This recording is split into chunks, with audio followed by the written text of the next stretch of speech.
Alright, X. I've got a weird story to tell you guys. I don't come to this board often, at all, but this seems like the right place. Be me. Serving a sentence in prison for street racing. Yeah, I know it's fucking stupid. I did it once after getting pressured by my friend. Got caught immediately. 2 months in, get a new cellmate. Nice enough guy, but scared of everything. Mumbles to himself. Get to know him. Turns out he's a paranoid schizophrenic. Wakes up screaming some nights.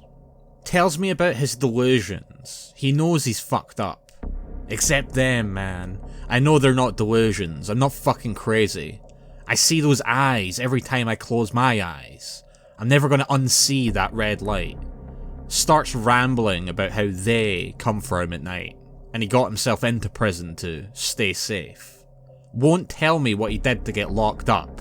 Dodges the question every time. Fast forward a month. We become friends and he opens up a little. Tells me how he used to never sleep because that's when shit would go down.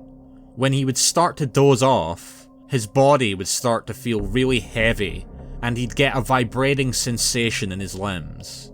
Like a heavier, slower version of that way you feel when your legs fall asleep. A humming noise will start out quiet and get louder and louder, and a bright white light fills the room, and then it slowly turns blood red as the hum reaches its peak pitch, like a skull-splitting tinnitus. Says he usually blacks out after that, but not always. Sometimes I see them, they don't want me to remember. Ask him what he means. Starts describing fucking greys in great detail. I didn't believe in aliens at the time, so I thought he was totally nuts. Short, with limbs longer in proportion to their bodies than humans. About 4.5 to 5.3 feet tall. Grey, almost see-through skin. He said it looked more like a membrane than it did human skin. Massive black eyes that reflected everything like a mirror. They smelled almost like a burning phone charger. I asked him about the smell, but he just shrugged and said it was hard to describe. That it didn't really smell like burning plastic and wire, but it was the only way he could word it since he'd never smelled anything quite like it before.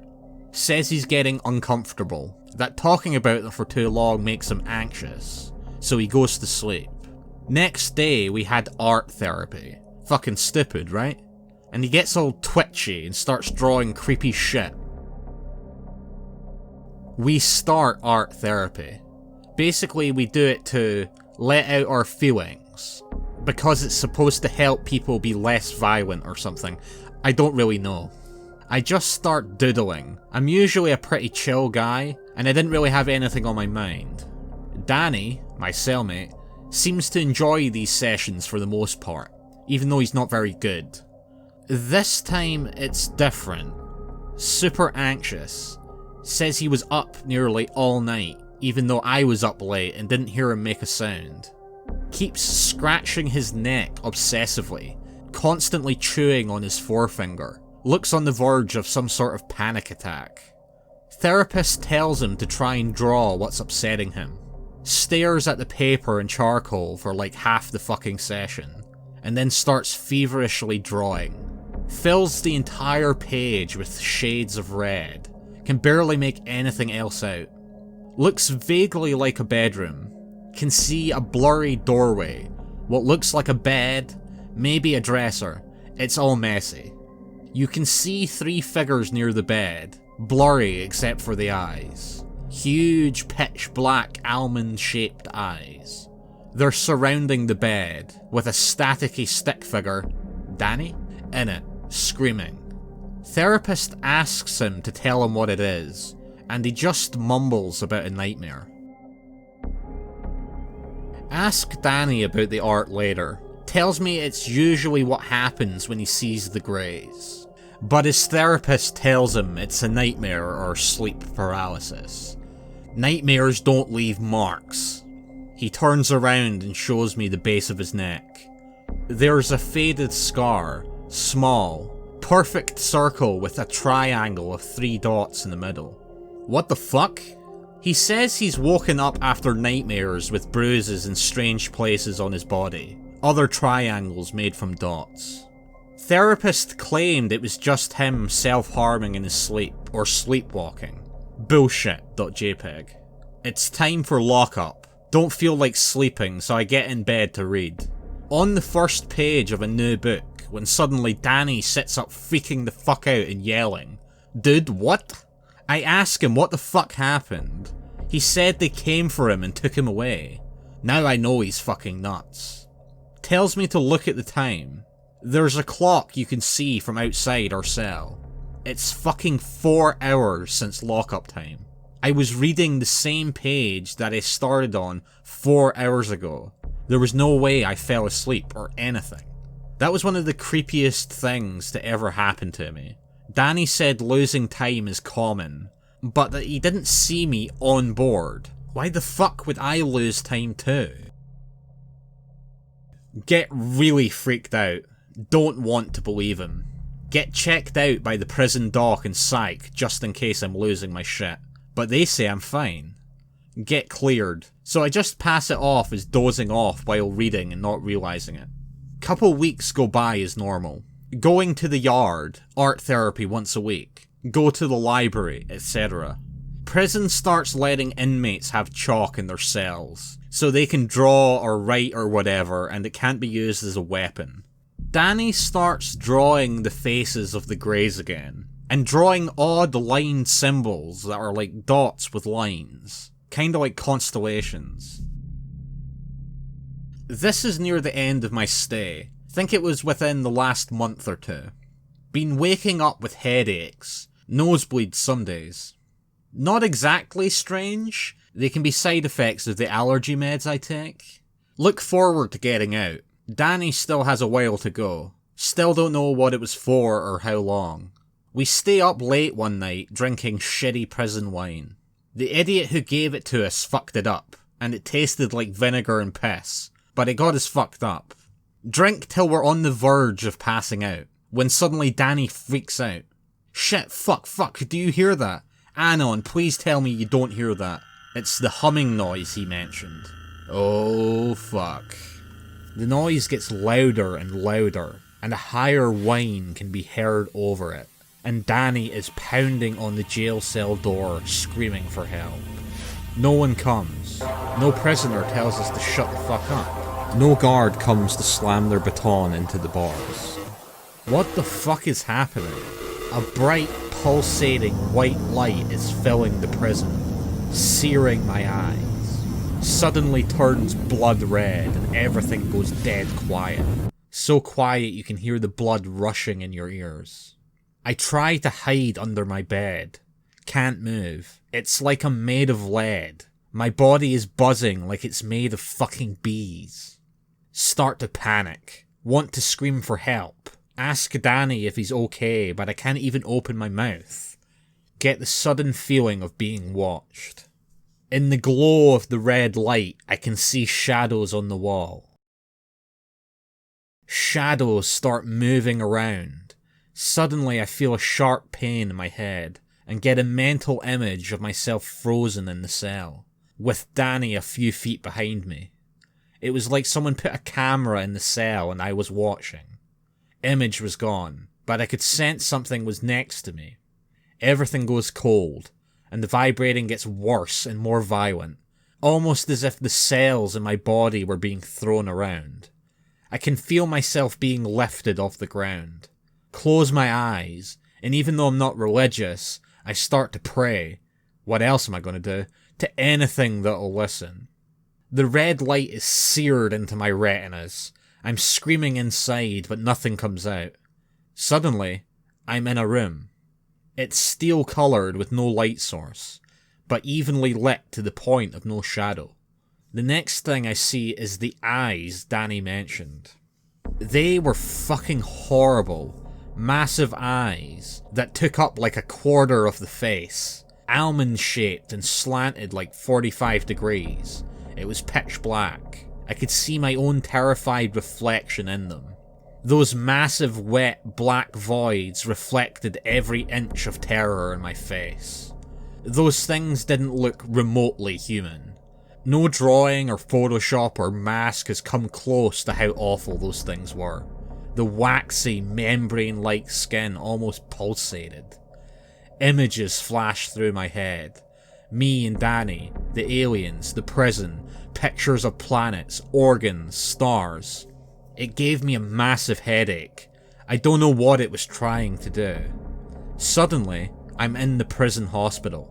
They found me on the floor of the prison cell, with a blinding headache, lying in a pool of my own vomit and blood pouring from my nose.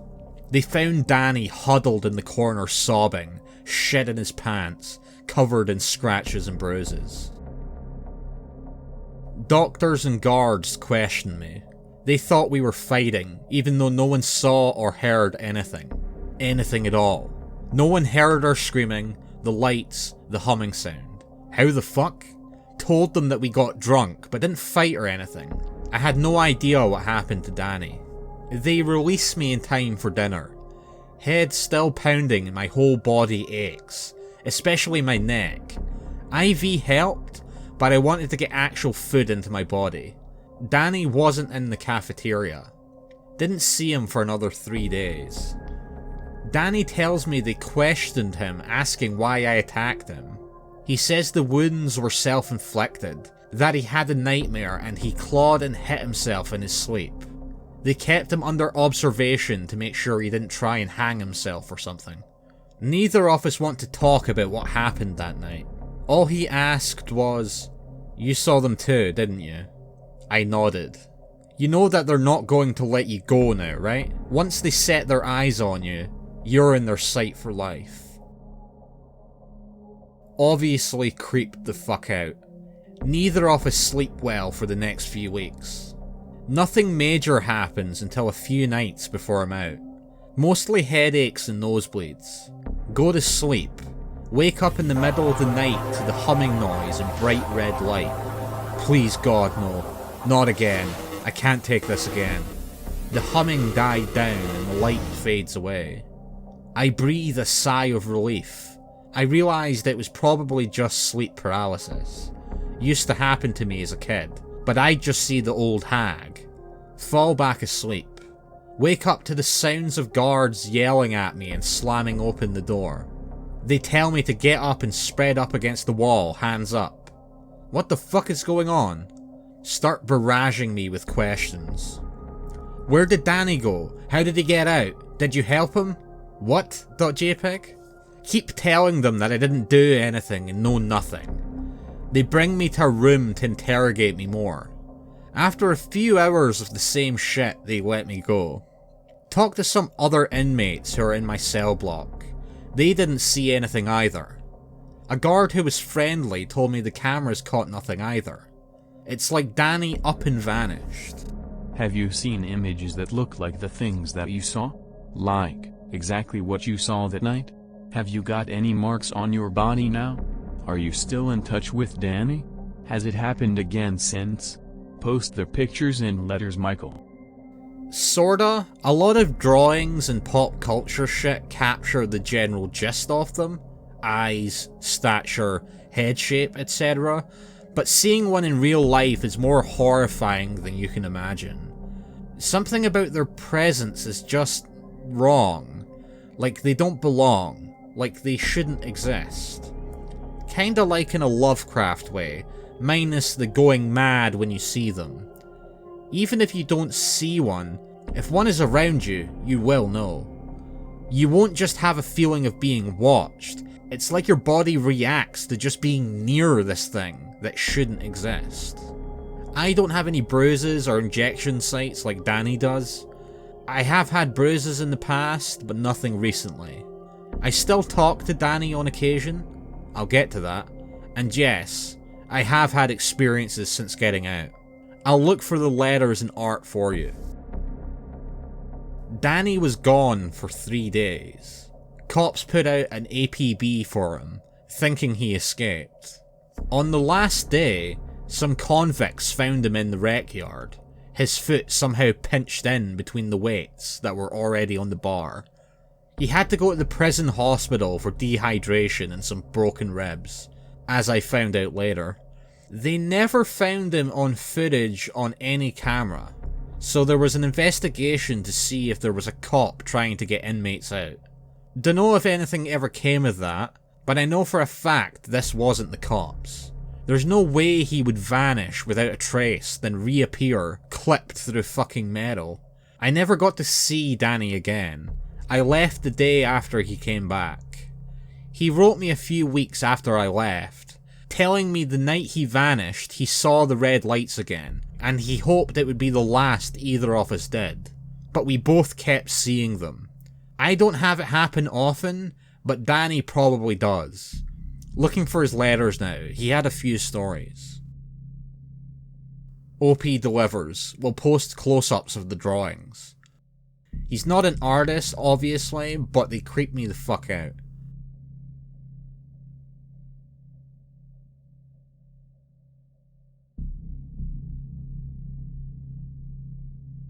The crying stick figure is supposed to be Danny, I believe. He almost always drew them smeared out like the two of them are, but never the eyes. They were always pitch black and clear.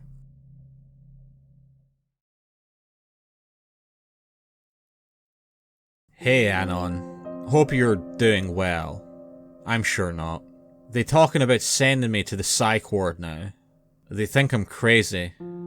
If I were, then I'd think so too. But you've seen what I've seen. You know how real this shit is. You're just as scared as I am. Remember that night we saw the red light? It happened again. I started praying to God a few weeks ago, asked him to protect me from this evil. Instead of angels coming to deliver me, they did. I remember every single thing they did to me. They hurt me. They put me on a table. They cut me open and stuck me full of glass and copper and glowing tubes, scanning and probing my organs. I saw it all, every little bit. I thought I was going to die, but they made sure that I did not. I passed out. I woke up with no scars or wounds. I ached all over. I don't know how much more I can take. I want to die. At least in a psych ward it will be hard to kill myself. As afraid of them as I am, I'm scared there is something worse on the other side. Take care, Danny.